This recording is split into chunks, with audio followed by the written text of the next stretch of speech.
What's up, breathing people? You're listening to episode 39 of Just Breathing with Laud Lungs. Got my wife Brittany with me, and I got Pat Ian Kenna in the house. That's me. This is a special podcast. We're counting it as a podcast, but this is kind of going to be atypical. I don't know if that's the right use of the word, but this is going to be a new release podcast because we got a new release coming out on November 12th. So check that out. Mark your calendars. Do whatever you need to do to make sure that you remember that it's coming out. I'll have eventually the pre thing on Spotify so people can save it and stuff like that. Hey man, what's coming out? Dude, we got a new song. Oh shoot! Did I not say that? No. Cool. You were just cool. like, something's coming out. It was like so I mysterious. was like, oh my gosh, the anticipation. I know. You kicked me off the cliff, man. I'm going up the mountain. Yeah, we got a new song coming out with Laud Lungs. That's coming out on November 12th. So we wanted to have a special podcast to talk about the song, kind of go through the history of it, because I'm actually interested in that because, all right, so there's a couple things that are really cool about this song. One, I don't know anything about its history because Pat Ian Kenna wrote the song how many years ago? How many years ago? A decade. A decade ago. He wrote the song a decade ago. And it's already out there. If you look up Pat Kenna music, right? Don't do that. Don't do that. Don't do that. I'm just kidding. We'll edit that out. I'm not going to edit that out. It's too much work. But yeah, the song's already out. We kind of revamped it and did like an acoustic rendition of it. It's beautiful. It's really good. I also love how Pat hasn't heard the song. And there's a reason for that. So I don't know how long ago this was, but I was like, do you want me to send you like the mixes as I'm like making demos and listening back to them and stuff? And you're like, nope. I'll hear it when it comes out. I'm like, okay. So this is kind of an odd song because like I think me and you are the only people that have actually heard the song in completion. Cool. So it'll be a surprise for everybody. It's good. Yeah. But I actually wanted to start this in a weird place, selfish place, because I wanted to go back in time a decade or more. Yeah. And I don't know if I ever asked you when you started music. Like, because I first saw you in high school. Mm-hmm. Is that when you started music?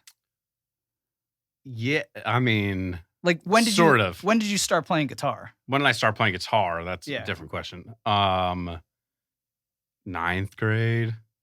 Okay, so you grade, literally, yeah. I was like seeing you progress during that time. If that's what we want to call it. In your Iverson jersey. In my Iverson jersey and my headband. I need to post a picture. I'm going to find a picture and I'll post it right here. Oh, it's on Facebook. It's not hard to find. I know. I'll get it. I'll put it in the video. The AI jersey. The AI jersey. Still have it. It's a good jersey. It's classic. You can't get rid of it. Can you fit into it? Yeah. All right. Yeah, cool. I wear it snowboarding. Because you okay. remember middle school / high school, Pat decided to think he was thugged out and wear like really big I know. clothes. So I know. It still works. And the funniest part about that, you were thugged out with like thick red hair. So you got this like they just didn't they didn't know what they were down looking at. low and this like Irishman up top. It was a mix. You saying Irishmen can't be thugs? No, I'm not saying that. Okay. They have some top-notch thugs in Ireland. Cool. I don't know anything about that. They kind of had a whole like, war and everything. Sounds cool. Between themselves. But yeah. Okay, so you started music in high school. Yeah. Okay. When did you start writing? Writing music. Really embarrassing. Not really embarrassing. It was for my grandparents' 49th wedding anniversary. What'd you write? A song. About? It was just I'm going to be honest, man. I could rip off the whole thing right now, and there's about 18 different melodies to it, and it makes no sense. But in that time, I was like, I just wrote a banger, dude. That's awesome. I was actually writing with my cousin who was in my old band, used to play Yeah. keys and sing with me. And weird, but we were like hanging out at this party for my grandparents' anniversary, and we were real little. So we were hanging out under the dining room table. Wait, what's real little? Like, probably. I don't want to fact whenever my grandparents' 49th anniversary was. Okay. So, but they were Now, married a we're long trying to find time. like how old were you under a table? Like 10. Okay. All right. That's fine. Yeah. That's cool. That's fine. Well, we're like talking about like 9th grade, him starting playing guitar and so stuff. I'm picturing 9th But grade you no, under no, the no, table. no, but I'm like the but music like- has been around a lot. Dude, I wanted to be Justin Timberlake to the nth degree growing up. All right. I had a brother I who think listened every to guy like did. Metallica, Guns N' Roses, and then Yes. he moved out, and it was just me and my sister. So Yeah, then yeah. it just turned into like Brittany, Christina, NSYNC. If people don't know who those people are, I'm just getting old Shame. at this point. Shame. Um, Shame on you. and yeah, I was just like, "Yo, NSYNC can sing. That's cool." And I just wanted to be them. I was like, I NSYNC want to be in a could boy band. NSYNC could do anything. They could They could no do wrong. anything. They could be puppets They were puppets, and were awesome. they were puppets. You know, like that was a weird time. I don't think people, because after that, if younger people are listening, maybe they listen to like One Direction. That was kind of like something that came out afterwards. Now it's like K-pop and a lot of bands out of there, BTS and all that type of stuff. It's not the same. Music was its own animal back then because, like, you still had TV that was Right. actually related MTV. to music. Yeah. And it's like, I remember sitting there watching like TRL and like Mhm. watching like the top 10, not just songs, but music videos for And like that was that the week. only way you would know the charts. Yeah. Like you had to, like you could watch MTV for like a new release of a music video, Yeah. which is like, So like when wild we're to sitting think here about. going like NSYNC were puppets, everyone's like, what are you talking about? But like that was like their whole gimmick yeah. for that album. And it's like outside of people like OK Go, who like their whole identity was creating these cool music videos Yeah. after that period had died out. Yeah. Music videos aren't really a thing for most people anymore because everything's just Spotify. Yeah. And if you're catching a music video, you're catching 10 seconds of it just looped over and over Right. and over again. Yeah. It has to be something of itself. You know, it has to be something that really stands out to get the kind of views and the and to get the notoriety that's like global. Yeah, Like I mean, that's why NSYNC they had. say like Like One Direction had a fan base. You know, they like still do, but they it's still just like do. kind of divided up now because they're all divided up. That's true. That's true. But like, it's not that there was something about that time period of music with like the Britney Spears and with the NSYNCs and with the Backstreet Boys that like, I don't know. I don't see like people hanging posters in their room to the 'Cause you same didn't way. have the access that Yeah, you yeah. do now. You know what I mean? Like, Oh, that's I true. can go online and watch a full concert if I want to. Yeah, but yeah. I had to go to a concert Mhm. back Yeah. then. Like people's camera phones are literally how I can just view Yeah. any concert I want now. There's like And that's not a thing. Like that was not a thing back Yeah. then. Yeah. there was like an imagination that you had to bring into that whole kind of realm. And like, who those people were. right. You could make them into whatever, divine being you wanted to make them Exactly. into. Yeah, okay. That's interesting Music was to think just about. a different The different 90s thing then. the 90s were a different thing. Yeah. The 90s were a beautiful thing when it came to music. Cuz like the 80s had their moments, but not really. They had some okay music, and I was looking at the history of like when Nirvana came onto the scene, when the sort of like punk grunge music came onto the scene, and it's so interesting because there was one guy who was telling a story. His friend was in like a 80s hair metal band. Yeah. And they were about to leave for their tour that year. And that day, before they were getting onto the plane, the Nirvana, I'm not sure I forget which song, the music video dropped though. And they literally canceled their tour. Oh wow. They said everything's changed. Hmm. They said everything's changed because there was the 80s hair metal scene just didn't have the same heart. Yeah. It didn't have the same lyrical authenticity Yeah. that Nirvana was able to do in one song. Yeah. Like when you saw that guy like singing and he was saying like crazy stuff, like, you know, he was saying like, I don't want to say this, I don't want to get off YouTube or whatever, but like army, you know what I mean? Like sexually assault me. Yes. And like you saw the emotion in his face and you were just like, what is this? Yeah. Like it completely transformed the music it was outside scene. the box for It was for outside music. the box, and then that just took over the 90s. Now, I'm not saying NSYNC and Backstreet Boys and 98 Degrees, which are clone copies of each 98 other, degrees. are Yes. outside of the box. Yeah.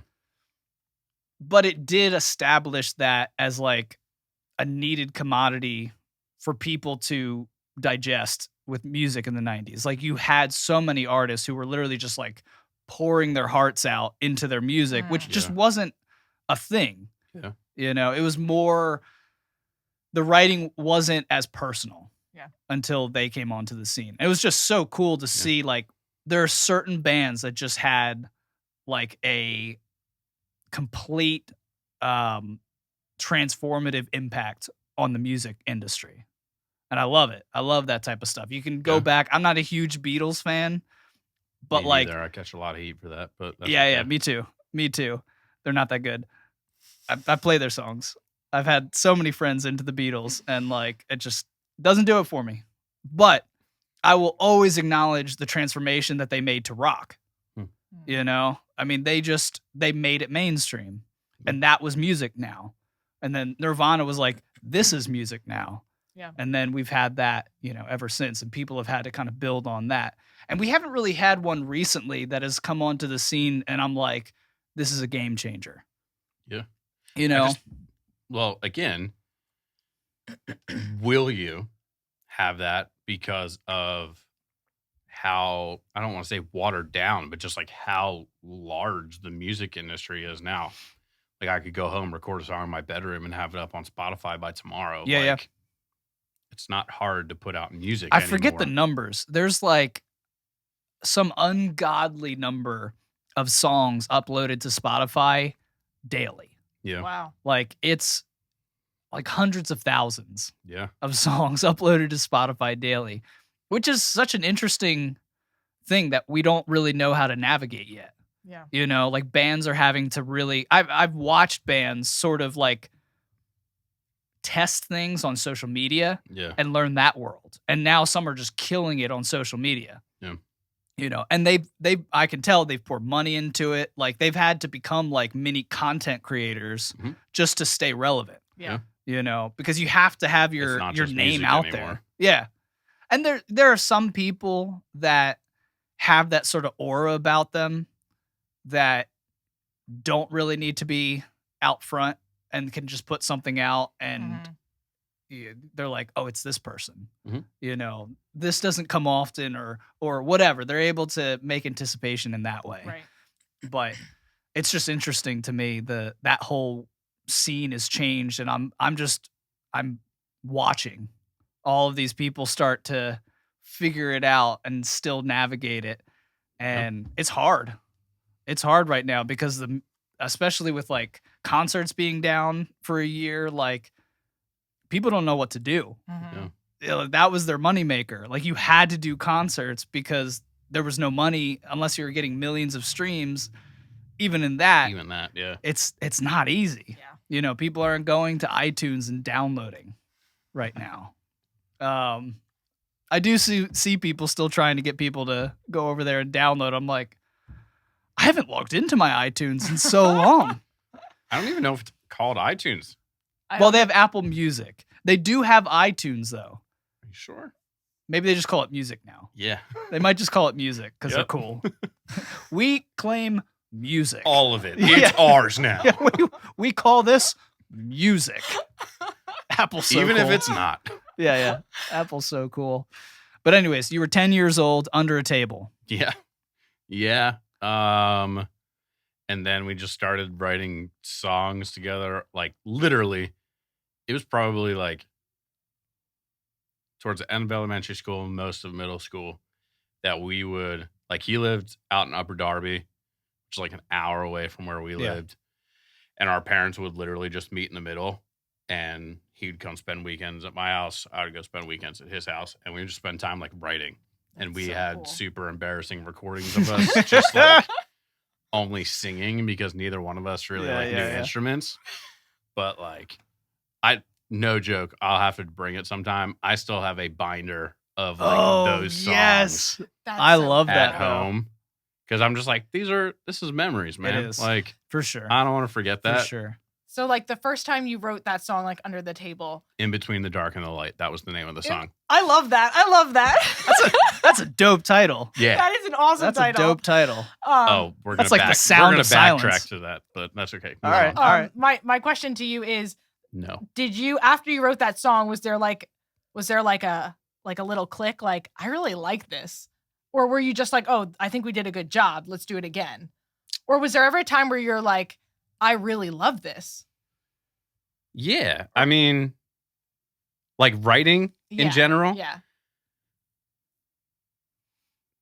Not really. I mean, I think writing was mostly just a means to an end. It was just fun for me. It was something, in school, I was never a great writer, but I was like, music doesn't have to play by those rules. I can say whatever I want to. Yeah. And it was just a way to have a good time and be creative. And I don't know. I just love to create anything. I can't build anything.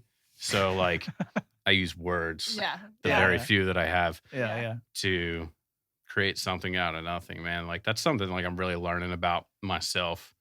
Like I love just the process of either one, restoring all things, not like cars because that's really complicated, but this is insight into my head. Like I love watching, this is weird, but some of your people will understand like power washing videos of like things being cleaned. Yeah. That's so relaxing to me. Like I will literally, if I can't sleep, I'll put that on. Weird, whatever. Like people who like clean car, but just people who like restore like these old things and make them these like new awesome things. I think like God's created us all to be creators in some way. And I feel like from early on, that was how I could create. And it just continued to happen over and over and over again. Was there anything I would like really love to do? No, I mostly just enjoyed like playing the songs. Yeah. Like I was like, let's get it done so that way we can go play it. That's cool. But yeah. I mean, it's not something I hate either. Yeah. In between the dark and the light. Yeah, are you gonna explain that to us? In between the dark and the light. Oh no. So here's like the embarrassing Space thing. Between. What are you saying? That was Dave Matthews, but go ahead. That was one of the melodies. Yeah. That was one of them. One of the 19. It was dope. It was so great. Then Dave Matthews had to come home. So throughout middle school, when we would like write songs, this is literally how we would write songs. My cousin would have a notebook. I would have a notebook. And we're like, okay, write down 10 song titles. And like, we wrote down 10 song titles. And usually about like 8, 9, 10, we're just like being stupid. And we're like, butt cheeks. Like, it's done. And then we're like, okay, read me your 10. And we're like, okay, I like number 4, number 6, and number 8. Wow. And then we're sitting there and we'd both have 3. And then we'd go, okay, now write a chorus. Write a chorus for those 3 songs. Awesome. And like looking back, I'm like, that's not this is terrible. super strategic. Yeah, that's not a terrible like for a writing middle process. school kid songwriter. Stupid, but like it helped later on. Like, and then we'd be like, oh yeah, I like that chorus the best. And that's how like we would write songs. And we would spend weekends together where we would just like write 5, 6 songs. And we're just like, that's amazing. Most of them are garbage. That's actually pretty dope. That's really good. That's pretty dope. And then to top it all off, we would then make our album covers. Yep. We would make our album covers. And one of my favorites. I mean, that was everything back then. It was. It was a big deal. The jewel case. Except we didn't have Photoshop and stuff. So we got pieces of paper and just kind of like scribbled down what we thought it should look like. And for no apparent reason, me and John, that's weird. Not really. But We just got deliriously tired one night, and I don't remember any other thing, but he like turns around his piece of paper to show it to me because we take turns because that's how it goes. And I'm looking at him, I'm like, what is that? And he's like, that's a person holding their butt. And I'm like, what is that for? He's like, don't bend over. That's our new CD title. And I'm like, no, it's not. It's not. And as a middle school boy, that was the funniest crap at midnight. So, yeah. Yeah. So that makes complete sense. That was early writing. I hate to say that album never came out, but I hate that's okay. That album never came out. Maybe I don't hate that because that might ruin us in the future. We also changed our band name about 18 times, any good band would do with two people. Really super embarrassing. We recorded one of those albums where we didn't play any instruments. Wait. Yep. What do you mean? It's there. It's out. Was it like a beatbox? Like, what were you doing? Acapella, bro. Were you like harmonizing? He was. For a fact. I can't. Yeah, I do. And there was a part where I didn't know what acapella meant. And I mistook it for archipelago at one point. Yep, and I was like, cool. But it is out in circulation. Like, we actually gave that to people. And I'm like scared to death that it's going to resurface one day. But I know it's out there. I'm so glad CDs are a dying platform. To YouTube. Yeah. Like, hopefully they're just scratched or something. But dude, we bought a CD printer so we could like print onto this. We were yeah, because I guess like back then computers didn't really have like the burning capabilities that they did that they do. Well, they don't even have that today. They don't even have burners on the computers now. Calvary Fellowship, I'm sorry, but I totally just took my church's CD burners. They had like towers. Yeah. And I was like, okay, we need to mass produce this because this is going to sell out like hotcakes.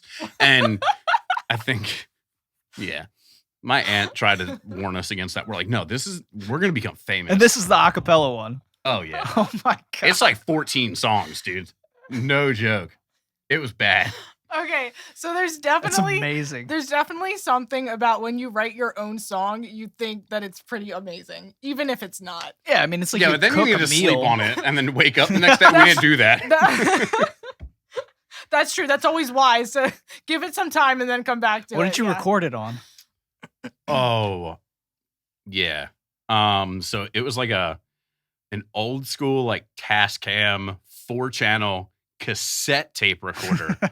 But in our awesome ingenuity, we found ways to just like route it to our computer. We thought we were geniuses. Yeah. We're like, this is great. This is perfect. And then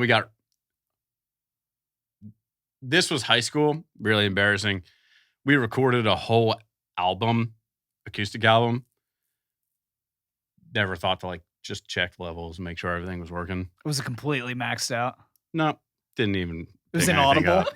Oh no! 60 minutes of we're like, dude, that was solid. That was great. We like went to go hit playback and we're like, nobody hit record. Oh no! Great. Oh, that was awful. But yeah, no. Music stuff, sure. Dude. You know what's interesting about that though? Was that you actually had the confidence to record it. Because most people sit on their songs. Like most people, I was way too confident to be recording songs like that. That's something that like a lot of people in the even how you were saying it was strategic in the way you were writing songs. That's so true. So many people sit and wait for inspiration. Yeah. Like, no, you got to figure out a way to get yourself going. Yeah. And it'll come. Like you have a mind. We've written a bajillion essays throughout school and things like you can write. Yeah. Everyone can write. Yeah. You just have to figure out that way that's going to get you going. Oh. And you had that weird, strategy, but like it was something. Yeah. And it got you going. And honestly, there are a couple songs that like we wrote doing that. Yeah. That, like, well, maybe not exactly that, but there are a couple songs that like I look back on, I'm like, that's not a bad song. Yeah. Like we wrote so many like story songs, like not really like worship or anything, just kind of just life and breakups. And my cousin always had to include the sun coming up in every single song, and I'm just like, I don't understand that. It's a beautiful imagery. But there's a couple of songs that like I look back on and I'm like, yeah, okay, all those crappy songs eventually led to like this one that doesn't totally suck. So when did you write seriously? Like when did you actually start writing songs where you're like, I think he was serious then. I was serious then, but like I also knew that they weren't like legitimate. I started writing seriously when I could actually yeah, you play didn't have guitar. instruments. I could actually play guitar. Yeah. Well, that's the most interesting thing with you is that like, you've had all of these melodies and songs in your head, Yeah. but it wasn't until you learned guitar that it was like, Boom. I can make them now. Yeah. You know, That's learning an amazing. instrument for anybody that's trying to write songs, like I don't know, there are some people that are just songwriters and they're amazing poets, Mm. but poetry is not easy to translate to music. Not if you can't play an instrument. Well, not if you don't even understand. Yeah, I was gonna say like music. if you're not writing in the mindset of like, okay, this will be a song, then or singing in a band. If vocals are your only thing and you're just singing, you know, in a band, that's fine. You probably understand timing. You understand like sequences. You understand things like that. That you can't just have run-on phrases yeah, in a line. But yeah, I was amazed. Like when you started playing guitar, it was like finally, and it was just like an oh yeah. overwhelming thing. And now you don't stop. Yeah. I remember when you first started playing guitar, and I'd come over your house. I'm like, I got this song. Should I play this? And she's like, Can I play? Can I play? Can I have it? Let me show you. Let me show you what I'm doing. And then she'd play a is like song, that. and then she'd be like, Hold on, I got another one. That's why I bought a second guitar. That's why I bought a new. I mean, I I wanted needed to be able to play. Yeah, I wanted a new guitar anyway, but now she has You her were own being guitar. a good husband. I was being a great husband. Yeah. Yeah. So when did you actually start writing? Where you were putting out full band music and stuff?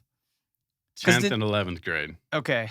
And were you doing it solo at first and then just kind of built a band to be able to produce the songs? Yeah. Well, so I never played in front of anybody until like my youth pastor was like, dude, you're playing on Sunday. And then I skipped church for like a month. And then I finally did it. Actually how I met my wife. But I just started playing with church.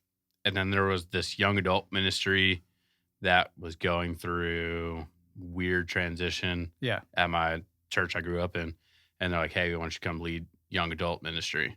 And I was like, cool. Not ready for that because like those are the guys like I idolize. And in 11th grade, we started just piece together this like young adult band. Oh, okay. And through that's when I was kind of like, oh, like playing music with a band is a lot better. This is cool. Could lean on people. Yeah. Yeah. No joke. The first time I led the young adult service, I had 4 strings on my guitar because I came in with 5, broke one during practice, and then broke one during the service. Oh my gosh. So I had 3 strings on my guitar by the end of the service. But no, like ended up meeting like one of my best friends growing up through high school. Played drums, was insane, so good. And then this bass player and electric guitar player, they were brothers. So like they just kind of like tagged on and we just started playing music and it was cool. I mean, it definitely shifted at that point to being church focused rather than I would probably say like country or pop focused. They're the same thing nowadays. But yeah, that's probably when I started playing seriously. Okay. It's interesting. Mm-hmm. I like got to see you through that time, but I didn't know how any of it came works. about. Yeah. That's cool. I like that. Yeah. All right. We should talk about this song. Maybe. We should talk about this song a little bit. Do you remember writing this song? I remember talking about the idea of the song. I don't remember writing it. Walk me through it a little bit because like I've listened to this song now 1,000 times. Yeah. At least. Yeah. If you don't count like just listening to certain sections over and over when I'm mixing and whatnot. But like, so I'm super like intimate with the song now and like the message of the song and like what was really interesting, I was making like a lyric video for YouTube.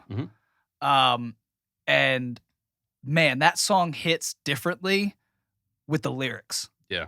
Like, and maybe it's just because I've been listening to it for so long, you just sort of, I don't know, become complacent No. to the Mhm. lyrics. Yeah. But like, you see them come across the screen, and like, it took on a different shape. Like it was so much. I got goosebumps. Like it was so much more personal. Yeah. Like I felt it. Yeah. And so, walk me through like, where did this idea for the song even come from?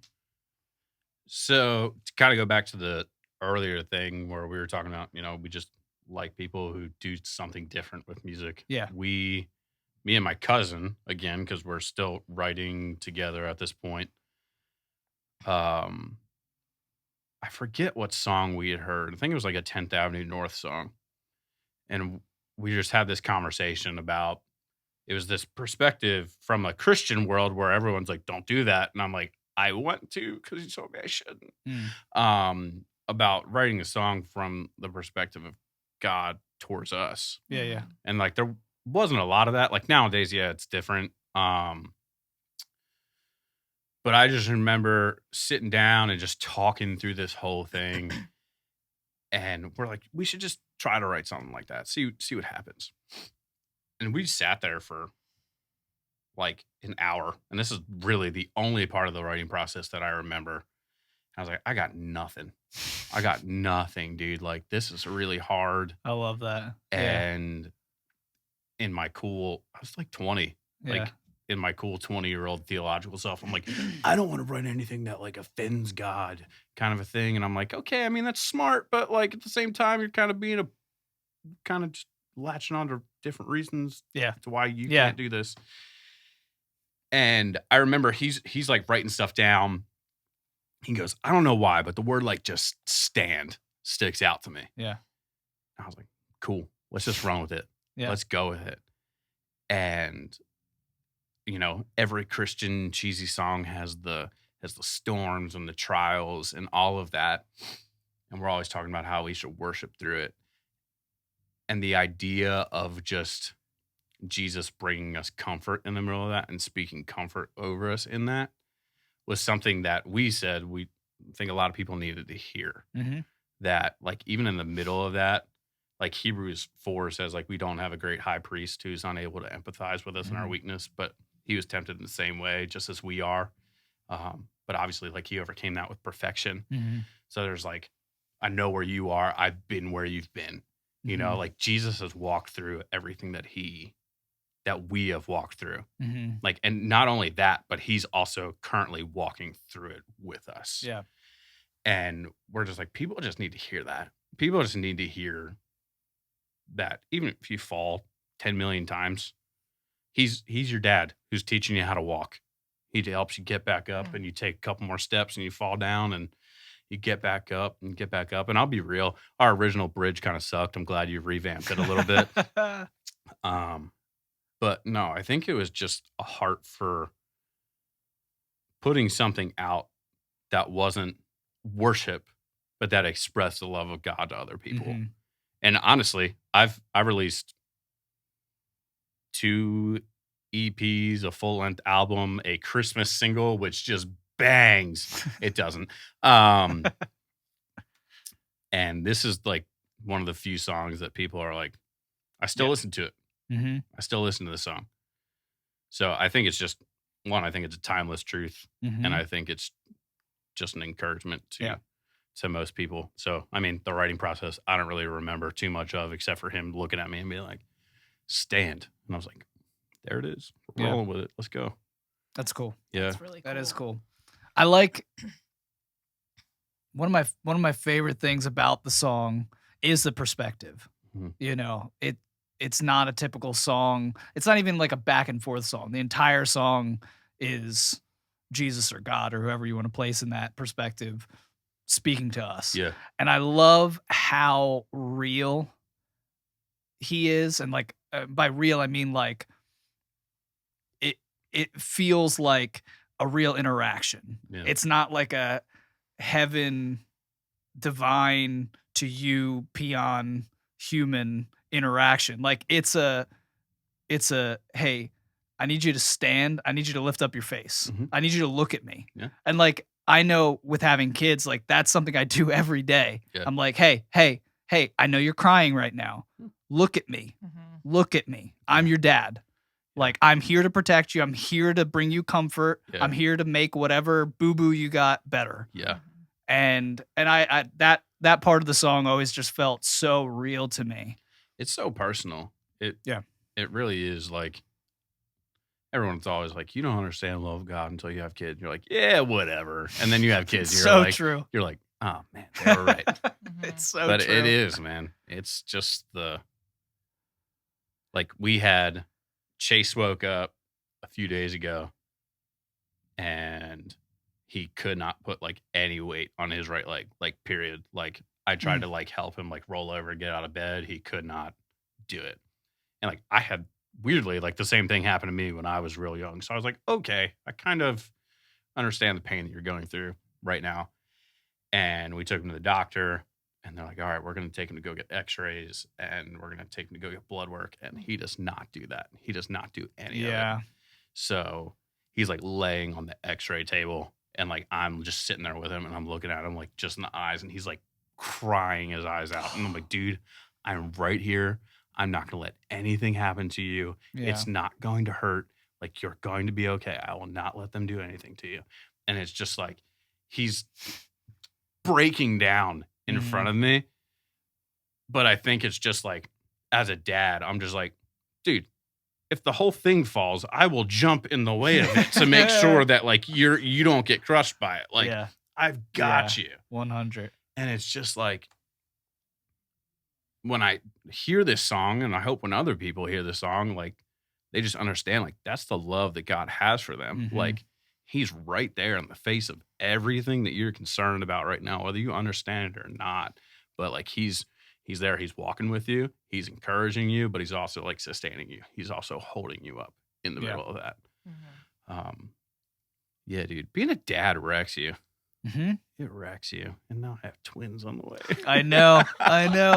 Dude, I don't know if we actually knew that the last time we had a podcast. Nope. I don't think so, right? Nope. Yeah. So that's cool. Pat's about to be father of 2 more children. 2 more. Why 2 for 1? Why go 1 to 2 when you can go 1 to 3? Yeah. Yeah, that's gonna be fun. I'll be tired. What day are we looking at for that? November 7th? 17th. 17th. Oh man. Yeah. Well, now you'll be able to play them a new song. I'll be able to play them Literally, a new song. could have Daddy singing them a song. Well, fun fact, Chase doesn't let me sing at home. Really? Only Mom gets to sing at home. Wow. Why? I don't know. I think like there was like a period of time where, you know, I wasn't always home for bedtime. So like they would always have their songs they would sing. Yeah. And then I would come in and like try to like jump in on that. And he's like, no, Dad, no. And I'm like, okay, fine. So now I've just started playing with it. Like I'm just like singing really, really bad on purpose. Yeah. It's great. That's I funny. love being a dad. I love torturing kids too. That's like people my don't son. I understand love that. Yeah. People don't understand that fact too. Like you get to be the whole package dad. You get to be like protector, provider, and you get to be like torture you with dad jokes and annoy you with all of the little quirks you hate. Yeah. And it's awesome. They Fantastic. love it and hate it all at the same time. Yeah. Yeah. What was your first perspective of the song? Because you have like, Do I need? She said, it sucked. no. Did she listen to the original version of I listened to it? the original version. Oh, yeah. And I mean, I guess I have to say it because you're right here. Yeah, you can say it. But I listened to it and I was like, you were like, I think this would be a really good song for us to redo. And I'm listening to it. I'm like, You said, when was this recorded? 1992? Nope. I was like, okay. I mean, like, I wasn't gonna. My personality probably wouldn't let me say like something bad about it. I was just like, I don't know. And then like you took it out of that context and like put it in a different one, and the lyrics and the melody, it's beautiful. It's amazing. Yeah. I think like stylistically, I feel like I tried to add like, so just production wise, just to take people behind the scenes, like it's a simple song. Yeah. Like musically, it's very simple. Yeah. And that's the way that people are going to hear it when it comes out on November 12th. But I tried adding more to it. Yeah. It was really interesting. I tried adding like string parts. I tried adding bass. I tried adding percussion. I tried adding so many different elements to the song. Yeah. And then I would take them away and listen to it without. And I'm like, I like that better. Yeah, like Still. it Yeah. would take It away was from the song. And that's like Yeah. one of the, that's not the whole reason, but that's one of the reasons it took so long, is because like, especially as a producer, like you feel like you need to do more Mhm. to songs. And sometimes they don't need it. Sometimes they need to be stripped down. Mhm. And like maybe I don't know if like the message needs to come through or will come through better in that way or what it is, Yeah. but like everything I did to the song took away. Mhm. It sounded good. I mean, I had some like acoustic bass in there at one time. I was like writing string parts. Yeah. Had a real like orchestral kind of thing going on, and it somehow took away the message. Yeah. It's so crazy how songs like they know what they're supposed to be like. You're singing on it, right? Yeah. Okay, good. Yeah. Glad it's not just my bare vocal. No, I think the reason for that though is because like the words and the melody itself is enough, I think. But it's like so intimate. Yeah, we're putting this out a cappella. It's Don't so you the lyrics are so intimate, like with God and the person that he's speaking to, that like it's just distracting to have other stuff going on. At least I think. Like that's how I feel about it. It's Mhm. distracting from like the message of the song Dude, fun and fact. the feeling of it. I one-upped the God to people perspective. And on my Christmas song, I did a God to God. Oh goodness. Whoa. It's like Inception or something. Yeah. That's like whoa. Father to son on Christmas, like when he's born. Oh, That's kind of cool. that's a neat perspective though. I Yeah. actually like that. I was like, just a creative thing to write on. I was Yeah, like, yeah. oh, I kind of like this. We Yeah. recorded it. So I do like that actually. I want to hear that. I'm not song knocking now. that at all. I like that. No, you don't. wait till you hear it. It's just like, well, I don't know. Well, but- I remember that. I remember you listening to it yeah. because I was like, I want to redo this. And in the back of my head, as soon as I started playing, I was like, Maybe I should have just played it for them on the guitar. yeah, right. Give me the guitar. It Give me the was guitar. so dark and so like this band doesn't know what they're doing. It was very so the original record that you put out was like it was a very minor like the instrumentals were It like just felt really dark. yeah, it started on a minor chord. Yeah. So like it just I automatically usually like that though. So I just felt have like to say. that. Yeah. Although this one starts on a minor chord as well, but it's It just, doesn't feel that. it doesn't yeah. feel that way. Yeah. Just the acoustic part that you're doing, Mhm. it just feels lighter. Yeah. But like it doesn't take away from the heaviness. There's a difference. There's Mhm. like dark and then there's heavy. And like I feel like the song like still comes in with the feeling that you want Mhm. because Yeah. you're trying to convey like a connection emotionally Yeah. with the person that Yeah. Jesus is speaking to. Mhm.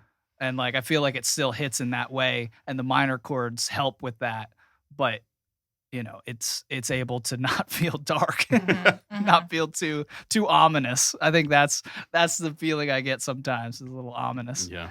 But it's cool. I'm really excited for this song because one, it's a weight off my shoulders. Yeah. So I'm excited for people to hear it. I'm excited for just to work on the next thing. Yeah. Honestly, I didn't realize how much it was like just like hovering above me at all times. And like once I uploaded it for Mhm. distribution, I was like, oh, wow. And then I was listening to other songs that we had been working on. I'm like, dude, I want to work on this one. I want to get this one done. You Yeah. know, I still can't keep up with her though. She's writing Dude, a new there's- song a week. And I I'm understand. There's a like, song that she wrote that I'm like just itching to get on. dude, you haven't heard. No, I know I like- haven't heard them, but there was a song that like she laid out like probably 2.5 years ago Yeah. that I'm still just like, And that that might be hook one might that's be the best thing ever. Yeah, that might be one that's in That- the That's on this, or hopefully will be on. yeah. What The for her. Oh, okay. The what? The The what? what now? That's for a different podcast. But anyways, let's wrap it up here. Everybody, November 12th, Stand acoustic version. Very specific. I made sure that it people didn't. Better version. Yeah. I just put better version. I thought of doing that with some of the songs we put out already.